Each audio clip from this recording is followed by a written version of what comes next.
क्योंकि मेरे जीवन का बहुत महत्वपूर्ण दिन है।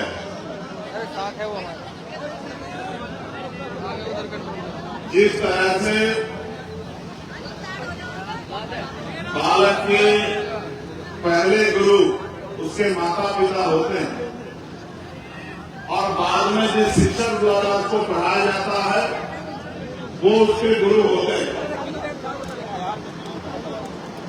और गुरु का दर्जा माता पिता के दर्जे से भी ऊपर माना गया है। कहा गया है गुरु गोविंदो खड़े काके लागे पाए, बलिहारी गुरु आप में गोविंद दियो बताए। कि गुरु का जो दर्जा है वो, क्योंकि गुरु रास्ता दिखाते हैं, वो माता पिता से बढ़कर और जिस ईश्वर को आप मानते हैं उस ईश्वर के बराबर है। तो मेरे राजनीतिक गुरु मानव साहब श्री काशीराम, जिनका आज परिनिर्वाण दिवस है, तो ये दिन मेरे जीवन में बहुत अहमियत रखता है। इस परिनिर्वाण दिवस पे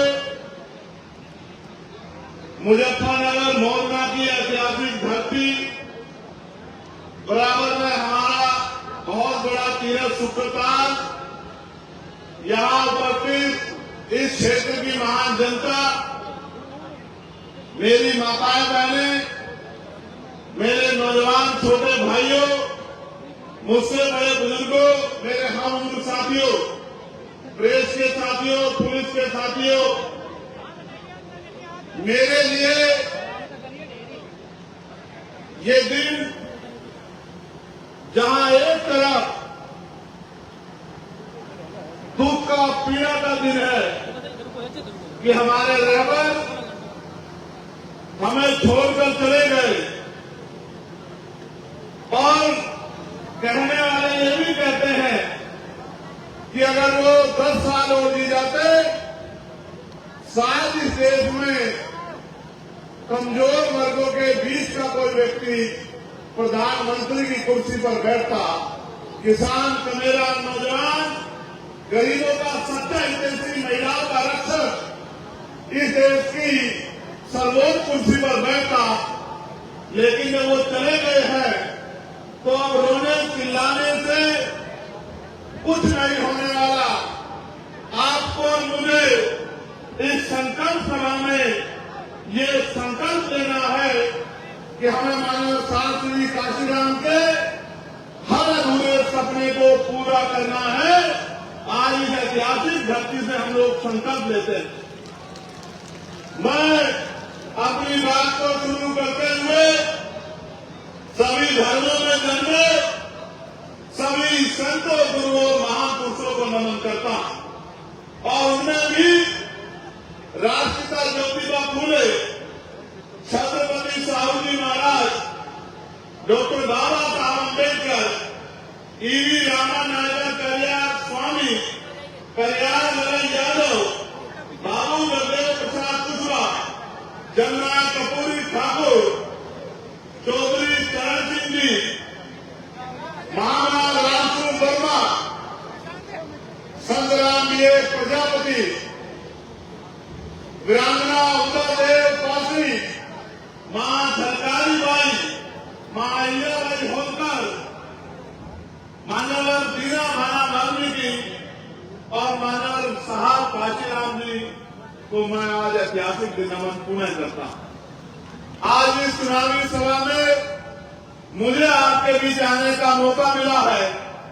आप ये जानते हैं कि मैं कोशिश करता हूं कि छुट्टी ना हो, और उसके पीछे एक ही कारण है कि मैं मानता हूं कि अभी काम बहुत बाकी है, और जब तक वो काम पूरा नहीं होता तब तक हम लोगों को रुकना नहीं है। आज जिस तरह का ऐतिहासिक जनसैलाब आप लोगों ने यहां उपस्थित कराकर मेरे हौसलों को, पार्टी के हौसलों को, संगठन के हौसलों को, हमारे नेताओं को और हमारे लोकप्रिय प्रत्याशी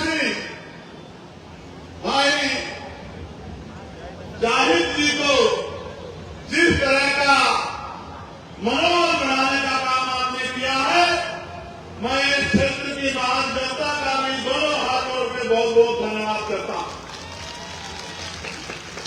आप जानते हैं मैं लगातार भ्रमण करता रहता हूं और एक खुशी इस बात की है कि जहां दूसरी तरफ हर पार्टी आर्थिक रूप से बड़ी सक्षम है, उनके कार्यकर्ताओं में बड़े बड़े साधन संसाधन हैं, उनके पास मीडिया को देखने के लिए तमाम तरह के ऐड हैं, व्यवस्थाएं हैं। वहां दूसरी तरफ मेरे भीम आदमी आजाद समाज पार्टी के गरीब घर से आने वाले कार्यकर्ताओं ने मेरी एक आवाज में जिस तरह से पिछले 7-8 सालों से मेरी हर एक बात पे पहरा देने का काम किया, उससे पहले आशा उम्मीद करता हूं कि अगर कोई ईमानदारी से काम करता है तो समाज उसका साथ देता है।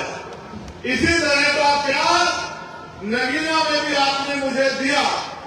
सभी जाति धर्मों के लोगों ने मुझे वोट देकर और बड़ी बड़ी पार्टियां जिनमें बड़े बड़े नेता हैं, बड़े बड़े साधन हैं, उन बड़ी बड़ी पार्टियों पे भरोसा न करके जिस तरह से नगीना के लोगों ने आशीर्वाद देकर प्यार देकर मुझे वोट की ताकत से कामयाब बना के भेजा, उसी तरह से जिस तरह की मेहनत मैंने वहां देखी थी, मेरे भीम आर्मी के साथी, हमारे आजाद समाज पार्टी के नेता, उसी तरह के कार्यकर्ता मेहनत यहां इस मीरापुर विधानसभा में भी कर रहे हैं। मेरा विश्वास है जिस दिन चुनाव अनाउंस होगा और वोट पड़ेंगे और परिणाम आएगा, मैं संकल्पित हूं इस मिट्टी के आशीर्वाद से कि मीरापुर विधानसभा हम लोग कम से कम 20,000 वोटों से जीत के जाएंगे। इस बात का मुझे बहुत सम्मानित साथियों, चुनाव लड़ेंगे तो जाहिर ये सच है, लेकिन चुनाव लड़ाएगा उनको एक क्षेत्र, चुनाव लड़ाएंगे उनको पार्टी के संगठन के कार्यकर्ता और नेता। और इस मंच पर उपस्थित हमारी पार्टी के सभी सम्मानित नेताओं का भी मैं यहां पहुंचने पर धन्यवाद करता हूं। जो प्रभारी यहां लगाए गए हैं उनकी मेहनत का भी मैं धन्यवाद करता हूं। जितने साथी जो टिकट की दौड़ में थे और जो चाहते थे उन्हें मौका मिले, लेकिन उन्होंने जिस तरह की वफादारी पार्टी के साथ दिखाई है, मैं उनको संकल्प लेके कहता हूं कि आपके अधिकारों के साथ किसी भी तरह का नुकसान हम लोग नहीं होने देंगे। इस बात का भी मैं आप लोगों को वचन देता हूं। जाहिर भाई का चुनाव में इसी बात पे हुआ कि उनका न कोई क्षेत्र में कोई विवाद है और न ही अपवाद है। वो निर्विवाद व्यक्ति हैं और पहली बार चुनाव के मैदान में आए हैं और उनके साथियों ने जिस तरह से पार्टी के प्रति सम्मान का भाव प्रकट करते हुए उनके हाथ मजबूत करने का काम किया। मैं भाई जाहिर से भी ये कहूंगा, उनके परिवार से भी ये कहूंगा कि उनको इन साथियों को साथ लेकर चलना है, इनकी बात को मजबूत करना है, इनकी बात को कभी कमजोर नहीं पड़ने देना है। और जिस तरह से मंडल के प्रदेश कमेटी के और जिले के संगठन ने हाथों हाथ मेरी बात को मजबूत करने का काम किया, उसके लिए भी मैं उनका कोटि कोटि धन्यवाद करता हूं। सम्मानित साथियों, मानव काशीराम साहब जिनका आज परिनिर्वाण दिवस है, उनके बहुत सारे लक्ष्य और सपने थे। लक्ष्य उन्होंने निर्धारण किए और लक्ष्य लगभग उन्होंने पूरे किए, लेकिन एक लक्ष्य उनका अधूरा रह गया।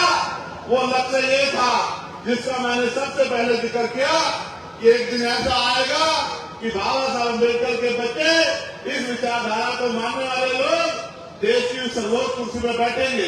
उनकी औलाद होने के नाते, उनके अनुयायी होने के नाते मेरी आपकी हम सबकी जिम्मेदारी रहती है कि हम उनके अधूरे सपने को पूरा करें। करना चाहिए नहीं करना चाहिए बताओ? अगर कोई पिता अपने बच्चों के सामने किसी काम को अधूरा छोड़ के चला जाए तो उनके बच्चों की जिम्मेदारी बनती है नहीं बनती है कि उनके अधूरे काम को पूरा करें। मुझे दोनों हाथ उठा के बताओ किस काम को पूरा करने में तो आओ फिर मेरी बातों पर गौर करो। आप जानते हैं देश जब आजाद हुआ 15 अगस्त 1947 को, मैं बार बार समझाता हूं और आज फिर आपसे कह रहा हूं और आपकी बात समझ में आएगी। मैं इस बात की भी गारंटी देता हूं। मेरी गारंटी मोदी जी की गारंटी जैसी नहीं है जो कभी पूरी नहीं होती। मेरी गारंटी तो वो गारंटी है जो पूरी भी होगी और जिस दिन पूरी होगी आपको एहसास भी होगा। मैं आपको विश्वास दिलाता हूं जब आप मेरी बात को यहां से सुन के घर की तरफ लौटेंगे और अगले कुछ समय से पहला देंगे तो आपको एहसास हो जाएगा कि मैंने आपको किस माध्यम से क्या समझाया। तो जब 14 अगस्त 1947 को देश अंग्रेजों के अधीन था, जिस व्यक्ति की जेब में 100 रुपए थे, 15 अगस्त को आजाद होने के बाद 16 अगस्त 1947 को उसकी जेब में 100 रुपए थे। 14 अगस्त को जिसके पास 1 बीघा जमीन थी, 16 अगस्त को आजादी के बाद भी उसके पास 1 बीघा जमीन ही थी। और 14 अगस्त को तो नौकरी पे नहीं था, आजादी के साथ नौकरी नहीं मिली, 16 तारीख को भी वो बेरोजगार ही था। बदलाव ये हुआ कि हम अंग्रेजों के गुलाम थे। अंग्रेजों ने पावर जो है यहाँ की सरकारों के हाथ में दे दी। अंतिम सरकार पंडित जवाहरलाल नेहरू जी के नेतृत्व में बनी, लेकिन असली आजादी किसान के मेरे नौजवानों को कम मिली जब इस देश में 26 जनवरी 1950 को बाबा साहब अम्बेडकर का संविधान लागू हुआ। उस संविधान से क्या परिवर्तन हुआ? उस संविधान से परिवर्तन हुआ कि सभी लोग इस देश में बराबर होंगे। जो गैर बराबरी है, लोकतांत्रिक व्यवस्था उस गैर बराबरी को खत्म करने का काम करेगी। कैसे? जिसके पास जमीन नहीं है, सरकारें बनने के बाद उनको जमीन देके जो है उनको इस गैर बराबरी से मुक्ति दिलाई जाएगी। जो पढ़े लिखे लोग हैं उनको रोजगार दिलाने का काम किया जाएगा। जो नहीं पढ़े लिखे हैं उनको पढ़ाने का काम किया जाएगा। जिसके घर में छत नहीं है उसको छत देने का काम किया जाएगा। जो जाति के आधार पर गैर बराबरी है, ऊंच नीच है, इसको संविधान 26 जनवरी 1950 को पहले दिन से खत्म करता है। आज के बाद जाति धर्म के आधार पर ऊंच नीच नहीं होगी, हर व्यक्ति बराबर होगा और कोई जाति धर्म के आधार पर किसी का अपमान नहीं कर पाएगा। उसी तरह से धर्म के आधार पर सब लोगों को बराबरी होगी। सब अपने धर्मों को मानेंगे, सब अपने धर्मों की पूजा उपासना अर्चना करेंगे। कोई किसी को धर्म के लिए बातें नहीं करेगा कि कोई किसी धर्म को माने या कोई किसी धर्म को ना माने। ये सारी तरह की बराबरी, यानी कि इंसानों को बराबरी का अधिकार और इज्जत की जिंदगी और अधिकारों के साथ जीने का अधिकार 26 जनवरी 1950 को मिला। और जिम्मेदारी सौंपी गई सरकारों को कि सरकार अंतिम व्यक्ति की पीड़ा को सुनने का काम करेगी। लेकिन आप एहसास करके देखो, आजादी के 75 साल बाद हमें क्या मिला है? आज भी हजारों लोग ऐसे हैं या लाखों लोग ऐसे हैं जिनके सरों पर पक्की छत नहीं है। मैं अभी दिशा कमेटी की मीटिंग में बिजनौर गया था। पिछली बार हमारे यहाँ 933 मकानों का लक्ष्य था, इस बार फिर अभी भी लक्ष्य है। मैंने बैठते ये कहा कि जिलाधिकारी महोदय, अगर मेरे लोकसभा क्षेत्र में 1 बीघा ऐसा होगा जो कच्चा होगा, जिसके सर पर छत नहीं होगी, तो ये बिल्कुल किसी कीमत पर स्वीकार नहीं किया जाएगा। आप टाटा बनाइए, व्यवस्था कीजिए, मुझे प्राइम मिनिस्टर के पास जाना पड़ेगा, किसी और मिनिस्टर के पास जाना पड़ेगा, मैं जाऊंगा और कोशिश करूंगा जो वोट की ताकत नगीना के लोगों ने मुझे दी है उस वोट से उनकी पीड़ा को हरने का काम करूंगा। तमाम डिपार्टमेंट के अधिकारी थे, मैंने उनसे भी कहा कि बिजली विभाग के जो कर्मचारी है, ये जो लूट मचा रखी है कि अगर 5,000 का बिल होगा गरीब का तो उसका कनेक्शन काट दोगे, उसकी कुर्सी डाल दोगे और पूंजीपतियों के लाखों करोड़ रुपए भाजपा की सरकार ने माफ किए हैं। इनको दिन के आगे कमजोर कर जाते हो और गरीबों को पीटने का काम करते हो, किसानों को बिजली का बिल न देने पर उनके कनेक्शन काटने का काम करते हो। मेरी लोकसभा क्षेत्र में अगर कोई कर्मचारी किसी गरीब को नियत से कि मुझे उससे कुछ पैसे लूटने हैं, ये लूट खसोट का काम करेगा तो उसको किसी कीमत पे बर्दाश्त नहीं किया जाएगा। ऐसे कर्मचारियों पे कार्रवाई करने का काम आपको करना पड़ेगा। और उन्होंने मुझे आश्वासन दिया कि सांसद साहब, मैं विश्वास दिलाता हूं, एक भी घटना ऐसी पाई जाएगी तो उन पर कार्रवाई होगी। ये आपका क्षेत्र है। 75 साल बाद क्या मिला? पढ़े लिखे नौजवान बैठे हैं, बताओ नौकरी मिल रही है? मिल रही है? तो फिर सरकारें किस लिए? पढ़े लिखे हमारी बेटियां परेशान है, हमारे बीएड के बीटीसी के बच्चे परेशान हैं, भर्तियां नहीं आ रही। 69,000 शिक्षक भर्ती में घोटाला हो गया।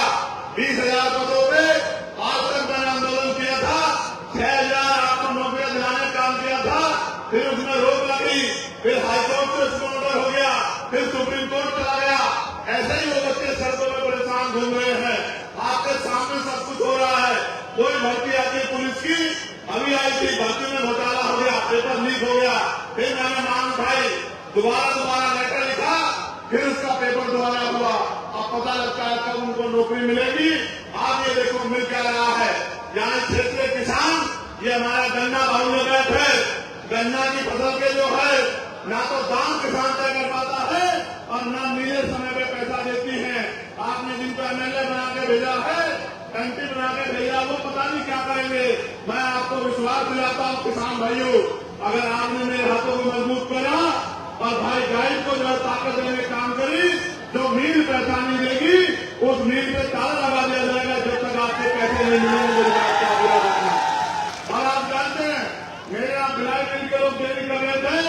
मैंने परसों तक मीटिंग हुई तो जिलाधिकारी ने कहा कि भिलाई मिल वालों को उठा के समझा देना, मुझे उनसे कुछ नहीं चाहिए, लेकिन अगर किसानों को पैसे नहीं मिलेंगे तो मिल नहीं चलेगी। इस मिल पे ताला लगाने का काम यहाँ का मौजूदा सांसद करेगा। इस बात को आप ध्यान रखना। इसलिए मैं आपसे कह रहा हूँ, मेरे मन में तो बहुत सपने हैं और सपने ये सुनो कि कुटीर उद्योग लगने चाहिए और ग्रामीण क्षेत्रों में महिलाओं को रोजगार मिलना चाहिए।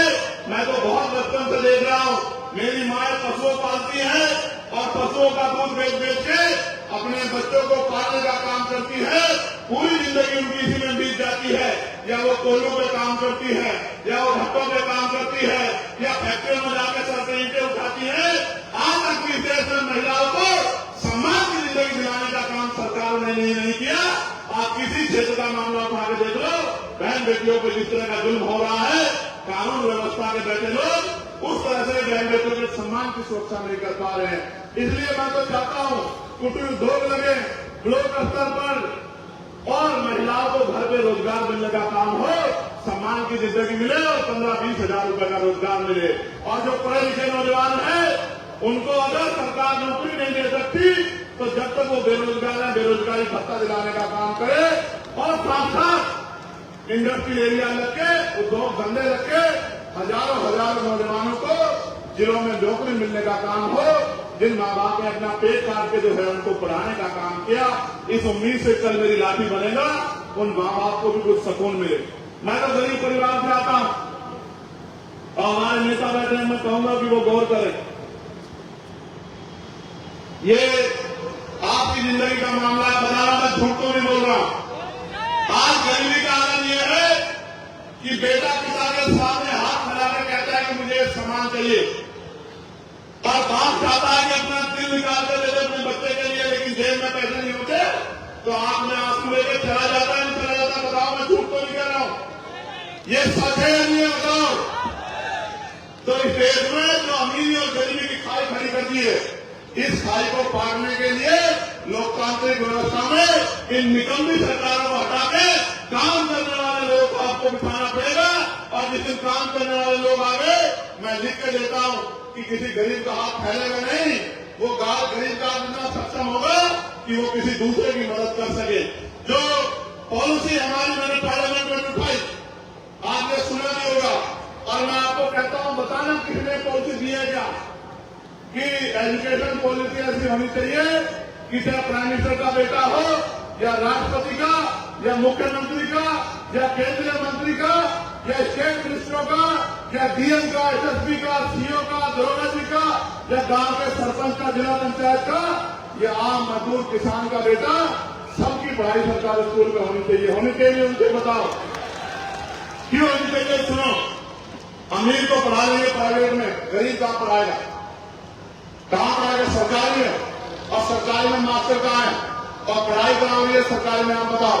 और अगर सरकारी में पढ़ाई लानी है तो फिर जिलाधिकारी के बेटे को पढ़ाओ, एसएसपी के बेटे को पढ़ाओ, मंत्री के बेटे को पढ़ाओ, विधायक के बेटे को पढ़ाओ, क्योंकि कानून वो बनाते हैं, कानून को वो लागू कराते हैं। जब उनके बच्चों को अच्छी पढ़ाई मिलने की बारी आएगी तो गरीब किसान मजदूर के बच्चे को भी अच्छी पढ़ाई मिलेगी। और जो जेब कटाई होती है इस नाम पर प्राइवेट स्कूलों में, वो जेब कटाई बंद हो जाएगी। मैंने कहा पार्लियामेंट में कि हेल्थ पॉलिसी ऐसी होनी चाहिए कि गरीब को भी बेहतर से बेहतर इलाज मिलेगा। कैसे? अमीर को प्राइवेट में चला जाएगा, गरीब कहां जाएगा? बताओ कहां जाएगा? तो मैंने कहा कि सरकारी अस्पताल में सुविधा कब आएंगी, डॉक्टर तब मिलेगा, मशीनें तब होंगी, टेस्ट तब होंगे, दवाइयां तब मिलेंगी जब जिलाधिकारी का बेटा, उप जिलाधिकारी का बेटा, बीडीओ का बेटा, सीडीओ का बेटा, जब विधायक का बेटा, मंत्री का बेटा और खुद बीमार होने पे ये सब लोग, उनके परिवार के लोग, और मुख्यमंत्री हो, उप मुख्यमंत्री हो, या मिनिस्टर हो, या प्रमुख सचिव हो, या डीजीपी हो, जितने भी अधिकारी कर्मचारी हैं, जितने नेता संवैधानिक पदों पर सरकारी मान्यता लेते हैं, गांव के सरपंच से लेके और राष्ट्र तक सबका इलाज सरकारी अस्पताल में होना चाहिए। जब एक बेड पे किसान लेता होगा और दूसरे बेड पे जिले के जिलाधिकारी लेते होंगे या एसएसपी लेते होंगे, बताओ अच्छा इलाज होगा नहीं होगा? बताओ होगा नहीं होगा? बताओ।